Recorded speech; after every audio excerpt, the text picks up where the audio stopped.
Hey, what's up mga pre? Ikaw ba ay isa sa mga holder ng token ng Coinex, ang CET?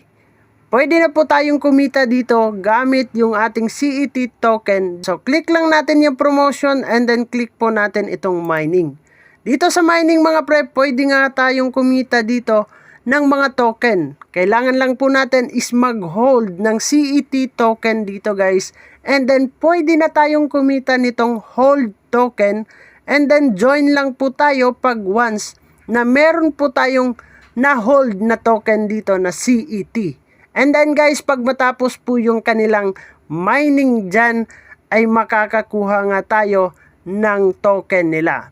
So, yun nga mga pre, malapit na tong matapos. And then, hahabol lang tayo dito.